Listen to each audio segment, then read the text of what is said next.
Les contribuables propriétaires de maisons ou de terrains astreints au paiement de l'impôt foncier bénéficient de facilités pour s'acquitter de leurs dus.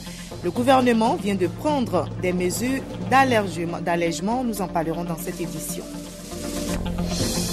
29 milliards de francs CFA, c'est le budget de la MUJEFSI au titre de l'année 2015 pour répondre aux défis de la couverture maladie universelle. Le budget a été adopté ce week-end.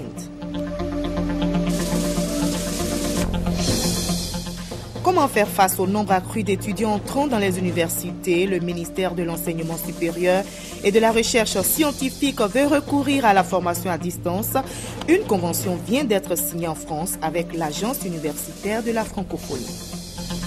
La Tunisie a un nouveau président, Begui Caïd Essebsi, le chef du parti Nida Tounes, l'emporte sur son rival, Monsef Marzouki, 55,68% des voix contre 44,32%. Bonsoir à tous. Merci de choisir le journal de RTI1 pour vous informer. À suivre également dans cette édition le grand format. La rédaction s'intéresse aujourd'hui à la réforme du secteur de la sécurité. Nous verrons comment les populations sont associées au projet. Quel rôle jouent-elles dans cette réforme et quels sont leurs rapports avec les autorités administratives et militaires? Des éléments de réponse dans le grand format dans quelques instants. Commençons par cette nouvelle qui réjouit les contribuables, propriétaires de maisons ou des terrains astreints au paiement de l'impôt foncier. Le gouvernement vient de prendre des mesures d'allègement, un abattement de 25% sur les sommes dues pour leur permettre de s'acquitter de leur impôt. Et de plus, le délai de paiement a été prorogé jusqu'au 31 décembre prochain. Explication avec Jean-Luc Bambo et Adama Kone. 15 décembre 2014, telle était la date butoir pour le règlement de l'impôt foncier. Cependant, cette année, les autorités fiscales prévoient un abattement exceptionnel de 25% sur cet impôt. Je viens à peine de payer mon impôt foncier au centre des impôts de Pougon. Normalement, l'impôt s'élevait à la somme de 525 000. Pour un montant de 525 000 francs, j'ai un abattement de 25% qui me revient à 131 250. Donc j'ai payé la somme de 368 750.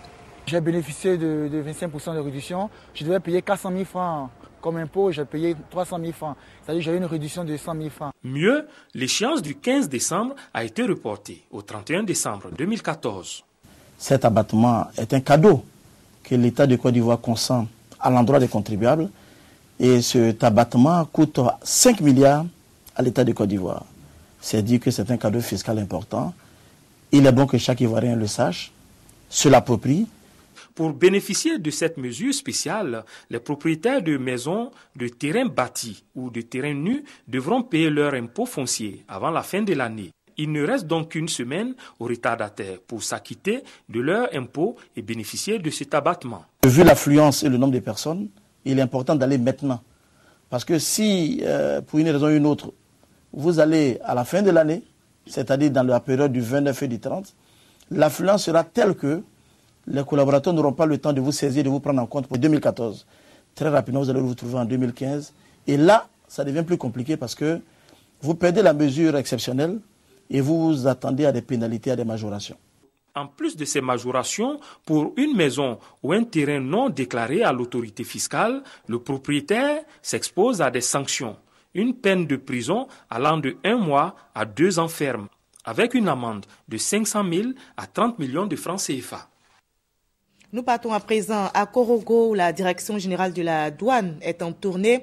C'est une tournée de sensibilisation au civisme fiscal. Le message est adressé aux opérateurs économiques de Korogo, invités à tourner le dos à la fraude. Le reportage de nos confrères de RTI Boaki.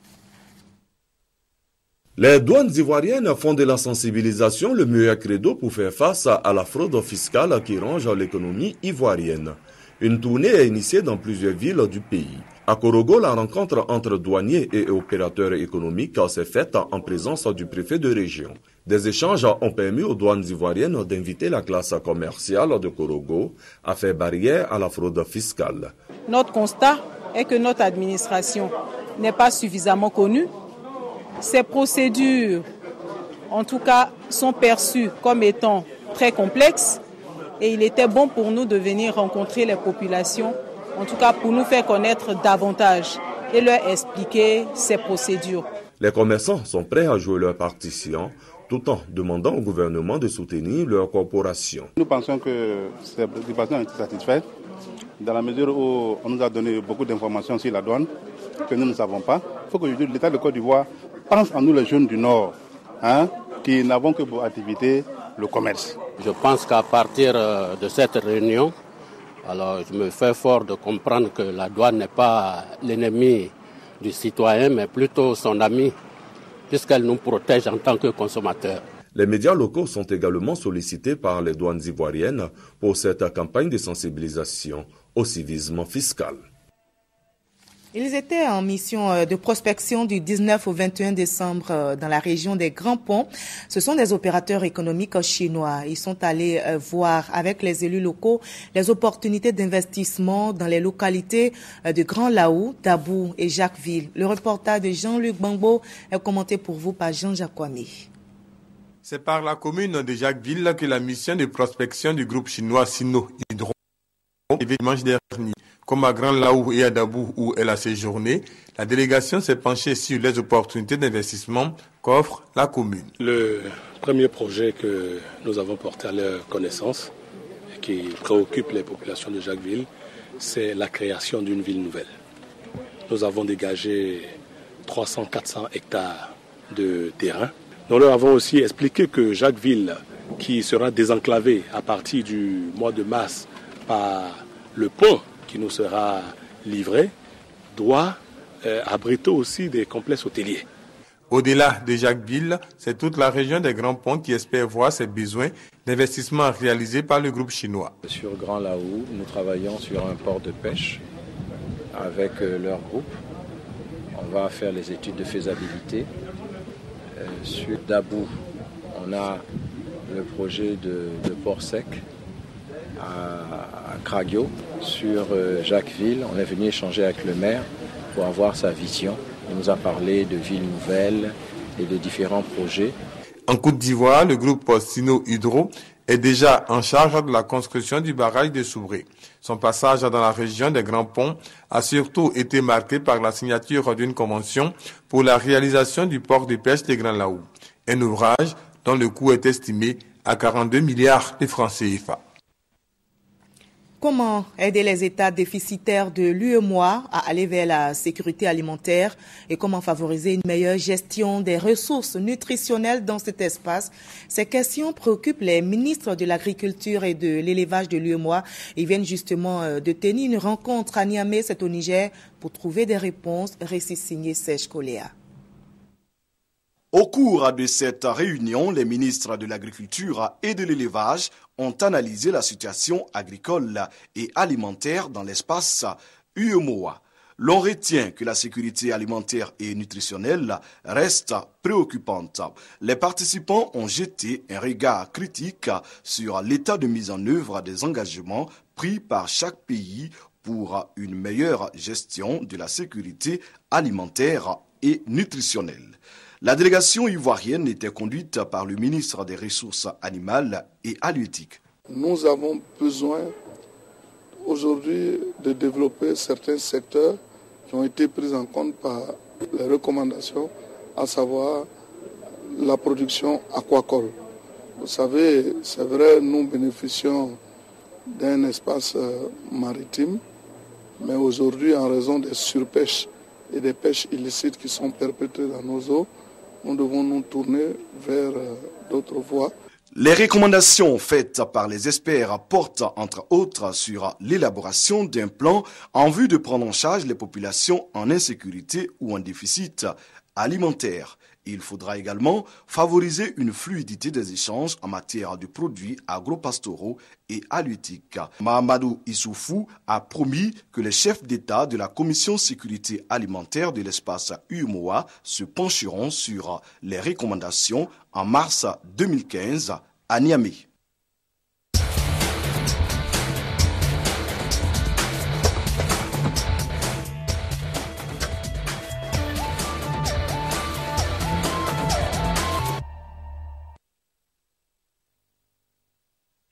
On en arrive au grand format de la rédaction et nous nous intéressons aujourd'hui à la réforme du secteur de la sécurité, une réforme qui vise à garantir à l'État et aux populations une sécurité efficace. Eh bien, pour la réussite de la mission, les populations sont associées au projet, mais quels seront leurs rôles dans cette réforme? Quels seront leurs rapports avec les autorités administratives et militaires? Élément de réponse dans le grand format de la rédaction signée ce soir, Herman Niamien.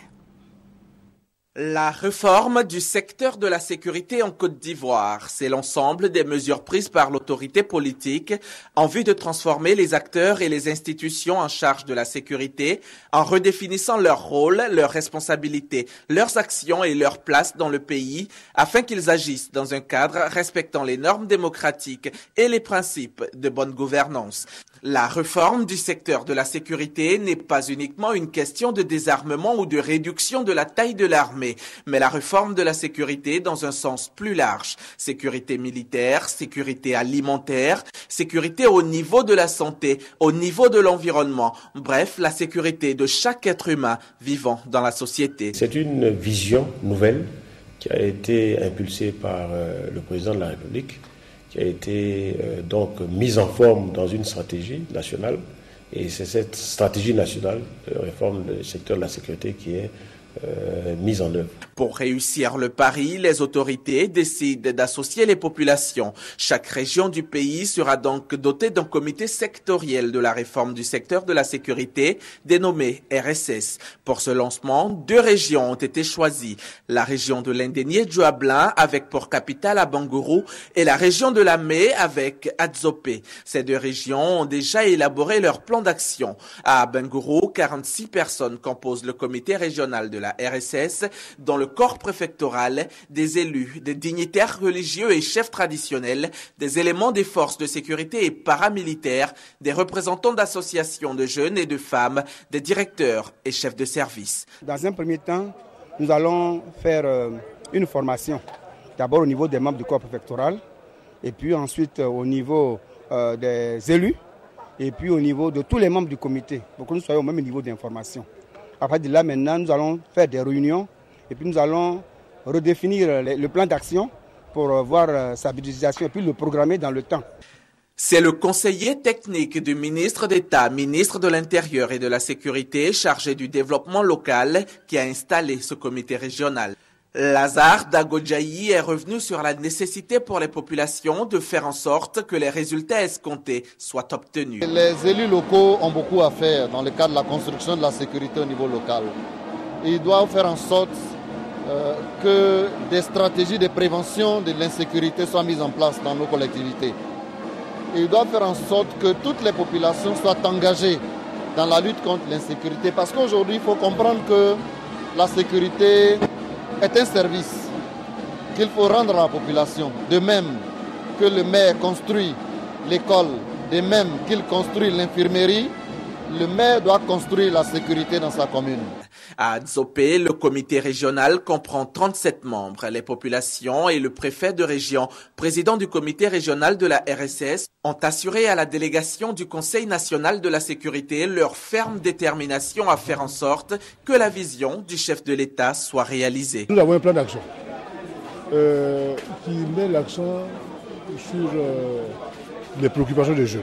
Nous ferons en sorte que les jeunes soient mis au travail, que notre environnement soit assaini, que nous nous sentions tous en bonne santé. On ne peut rien faire sans sécurité. Et nous sommes les premiers bénéficiaires de la sécurité dans les villages.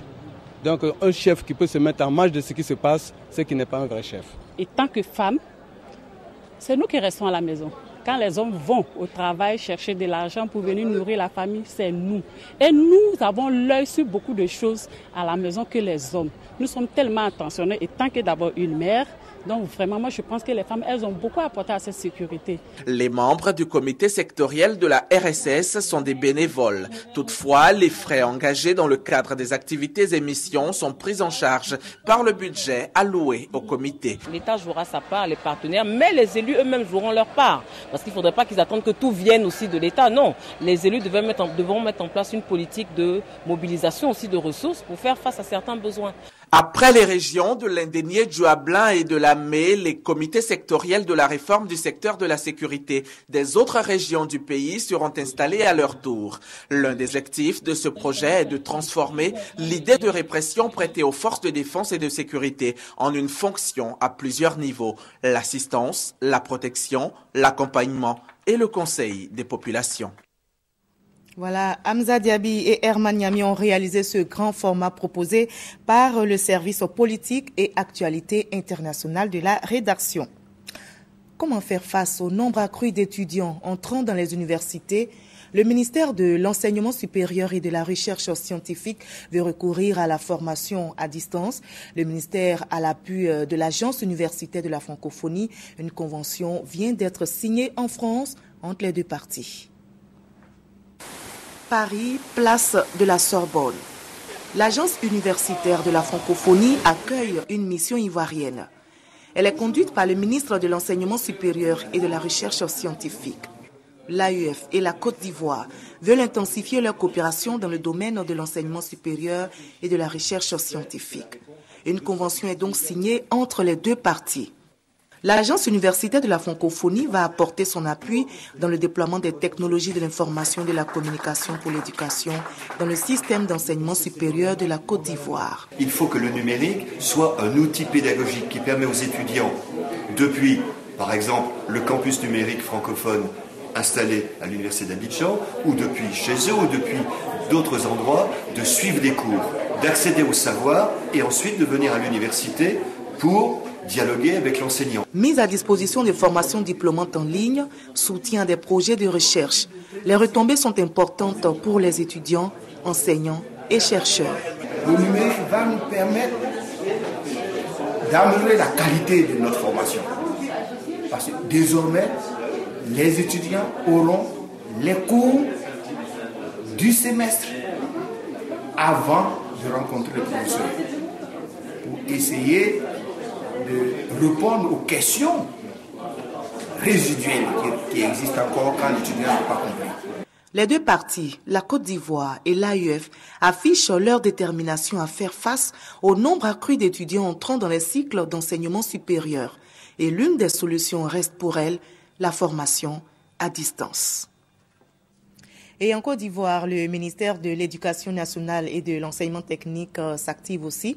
Ce ministère vient de faire don de kits scolaires d'une valeur de 20 millions de francs CFA aux promoteurs de centres d'alphabétisation. Le ministère apporte ainsi son appui à ces structures afin de lutter contre l'analphabétisme en Côte d'Ivoire. À 55 ans, Crapoline, commerçante, n'apprend à lire et à écrire que maintenant. Comme elle, 51% de la population ivoirienne est analphabète.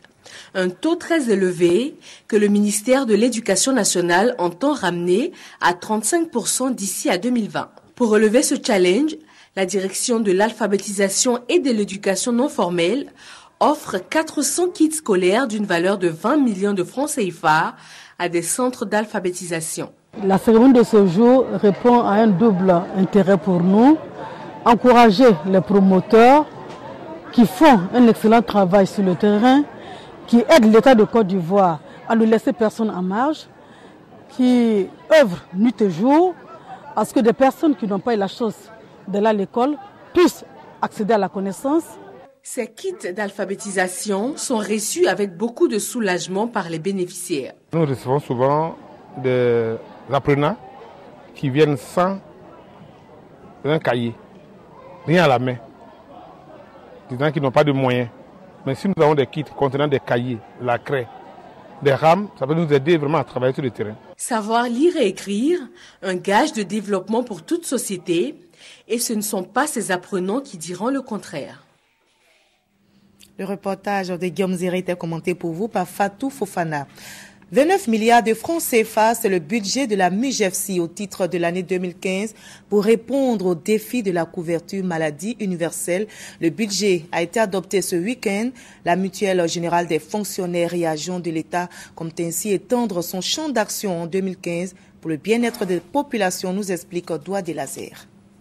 Des consultations, des prélèvements de sang, les 300 délégués régionaux de la Mutuelle Générale des fonctionnaires et agents de l'État de Côte d'Ivoire sont soumis à cette épreuve sanitaire pour la vérification de leur tension artérielle. Une action initiée par la MUGEFSI à l'occasion des assemblées générales pour permettre aux membres de connaître leur état de santé. Pour ma santé en tant que mutualiste, c'est très important. Tout à l'heure, le médecin m'a assuré de continuer à pratiquer le sport parce que aussi bien ma tension artérielle que mon poids concordent. À cette assemblée générale ordinaire, plusieurs points ont été relevés. Il s'agit entre autres du budget de l'exercice 2015 et de la couverture maladie universelle, CMU, qui est un défi à relever par la MUGEFSI, selon Soro Mamadou, président du conseil d'administration de la mutuelle. Nous sommes à 595 pharmaciens agréés sur les 800 que compte la Côte d'Ivoire, plus de 5000 prescripteurs médecins, une large couverture de l'ensemble du territoire national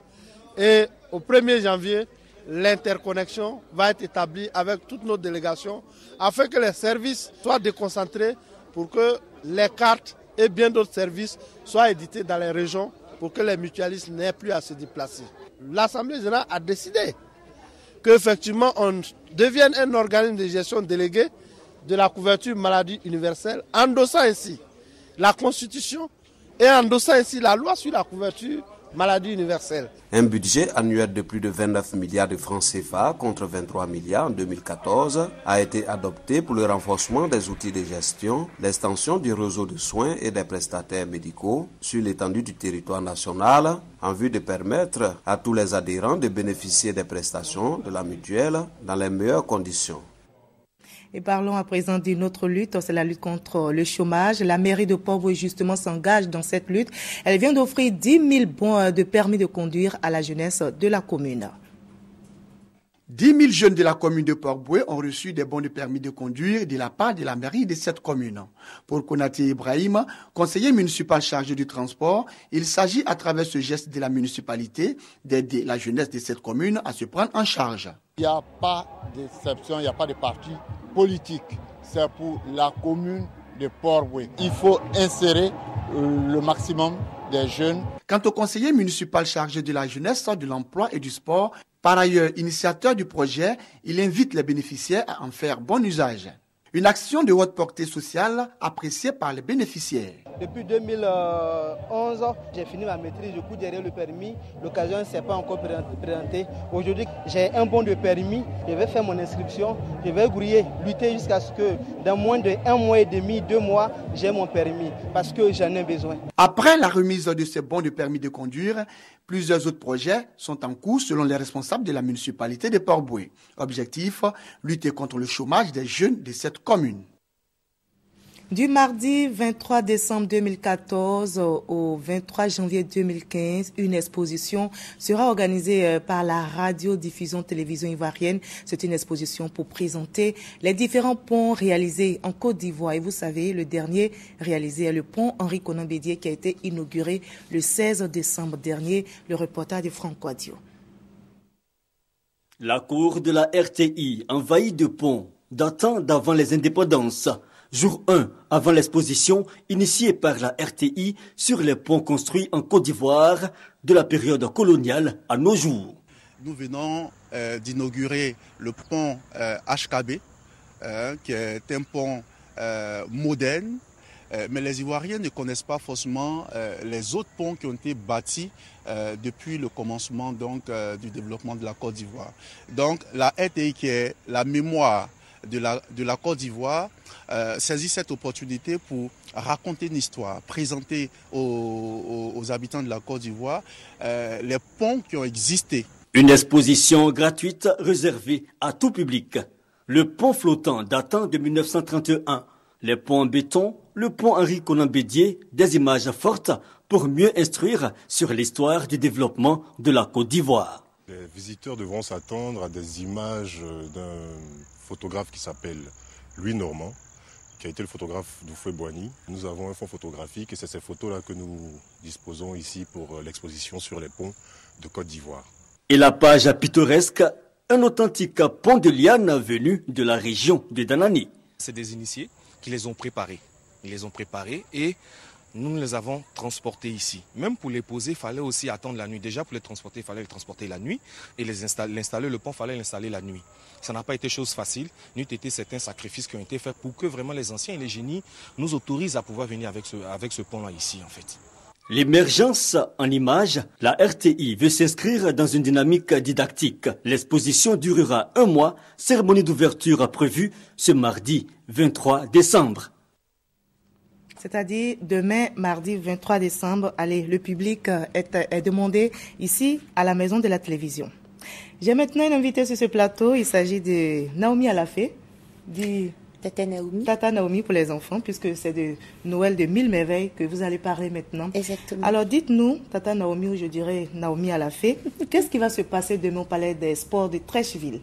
Bonsoir Marie-Laure Ngoran et merci de nous donner la possibilité de pouvoir parler aux parents et surtout aux enfants. Demain, la RTI organise Noël de 1000 merveilles et Tata Naomi est sur ce plateau pour dire que le bien-être des enfants est une préoccupation pour la Côte d'Ivoire. C'est un souci majeur pour les dirigeants de la RTI et c'est pour cela que demain, à partir de 14h, il y aura la grande fête Noël des 1000 merveilles avec le Père Noël et plein d'autres surprises. Justement, est-ce qu'on peut avoir une idée de ces surprises? En parlant de ces surprises, bien sûr, il y aura le Père Noël qui viendra, comme on le sait, lors de la fête de Noël avec plusieurs cadeaux. On aura des artistes, les artistes que les enfants adorent. J'ai envie de citer Grace Lucie, Serge Benoît. Il y aura même un magicien qui sera là. Et la particularité de cette fête-là, par rapport à celles qui ont été déjà organisées, c'est que on aura une tombola, ce qui permettra à plus de la moitié du public de repartir avec des lots. D'accord. Alors, c'est des milliers d'enfants qui vont se déplacer au Palais des Sports. Exactement. Alors, est-ce que vous pouvez parler un peu des dispositions sécuritaires qui ont été prises, justement? Et j'ai envie de dire que tout est prêt. La RTI est prête, la sécurité est garantie. J'étais en répétition avec bien sûr le staff et l'équipe de production et tout le monde est prêt. On n'attend plus que les enfants et les parents. Il faut rassurer les parents. Il faut venir déjà demain aux alentours de 11h puisque le spectacle commence à 14h pour l'installation. Et puis je vous assure qu'on fera une excellente fête. Justement, Noël de 1000 merveilles, ça fait déjà rêver. L'entrée, on peut avoir une idée du prix parce que les enfants doivent le savoir.